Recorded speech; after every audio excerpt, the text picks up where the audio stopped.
কিন্তু আপনার শক্ত সিদ্ধান্ত লাগবে, পরিবর্তনের জন্য শক্ত মানসিকতা লাগবে যে আমি পরিবর্তন করতে চাই। We have to change. যুগ জামানা পাল্টে দিতে চাই না অনেকজন। এক মানুষই আনতে পারে জাতির জাগরণ। এক মানুষই বিপদকালে বাঁচায় কাফেলায়, ক্ষুদ্র ডিঙ্গি বাঁচায় জাহাজ অসীম দরিয়ায়।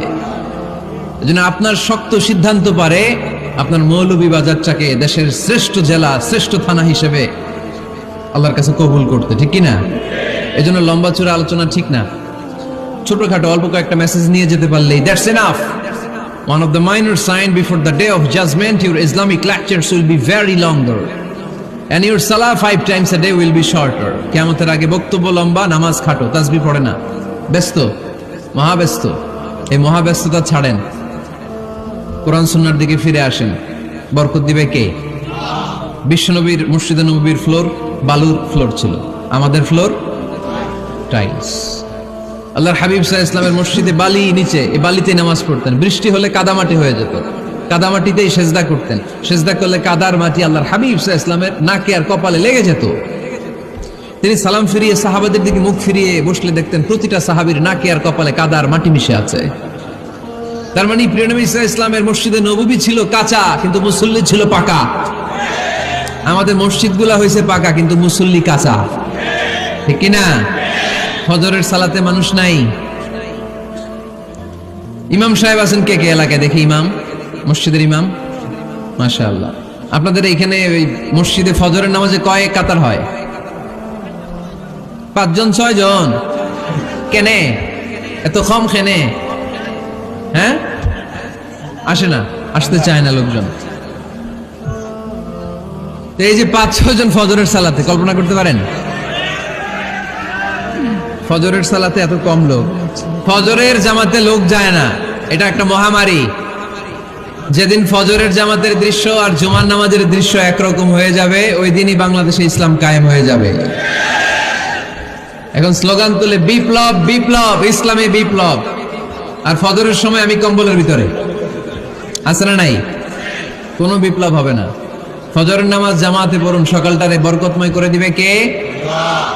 আল্লাহর হাবিব সাল্লাল্লাহু আলাইহি ওয়াসাল্লামের মসজিদ ছিল সবার জন্য উন্মুক্ত, এখানে সবাই আসতে পারত। এজন্য মসজিদ হবে সবার। আমরা মসজিদের আবাদকারী হতে চাই। এজন্য রাব্বুল আলামিন বলেন, ইন্নামা ইয়া'মুরু মাসাজিদাল্লাহি মান আমানা বিল্লাহি ওয়াল ইয়াউমিল আখির ওয়া কামাস সালাতা ওয়া আতাজ যাকাতা ওয়া লাম ইয়াখশা ইল্লাল্লাহ فعسى أولئك أن يكونوا من المهتدين। সুবহানাল্লাহ পড়েন। রব্বুল আলামিন বললেন মসজিদের আবাদকারী হবে তারা যারা আল্লাহর প্রতি ঈমান আনে, আখিরাতের প্রতি ঈমান আনে, যারা সালাত কায়েম করে, যারা যাকাত আদায় করে, যারা দুনিয়ার কাউকে ভয় পায় না, ভয় পায় একজনকে। চিল্লায় বলেন তিনি কে? যাদের হৃদয়ে আছে আল্লাহর ভয়, তারা কবু পথ ভুলে যায় না। আল্লাহর প্রেম ছাড়া এই দুনিয়া কারো কাছে কোনো কিছু চায় না, ঠিক কিনা? তাহলে যারা মসজিদের আবাদকারী, এরা ভয় পায় একজনকে। চিল্লায় বলেন তিনি কে? মসজিদের আবাদকারীদের প্রথম গুণ, তারা আল্লাহ বিশ্বাস করে, তারা আখিরাতে বিশ্বাস করে, তারা সালাত কায়েম করে, তারা যাকাত আদায় করে, তারা আল্লাহ ছাড়া পৃথিবীর কাউরে ভয় পায় না। আল্লাহ বলেন ফাআসা উলাইকা আইয়াকুনু মিনাল মুহতাদিন। আশা করা যায় তারাই হলো হেদায়েতের রাস্তার উপরে আছে, ঠিক কি না? তারাই মসজিদের আবাদকারী, যারা মসজিদে যায়, সালাত আদায় করে। এখন মসজিদের আবাদকারী আপনি হতে চান, আপনি মসজিদে যান না, আপনি আবাদকারী হতে পারবেন?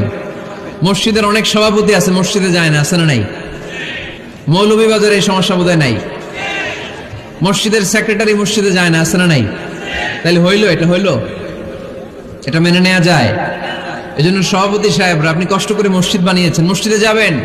সভাপতি সাহেব আপনি মসজিদে যাবেন, সেক্রেটারি সাহেব আপনি মসজিদে যাবেন, তাহলে আপনি সঠিক মসজিদের আবাদকারী হবেন, ঠিক কিনা? আমরা মসজিদের আবাদকারী হতে চাই।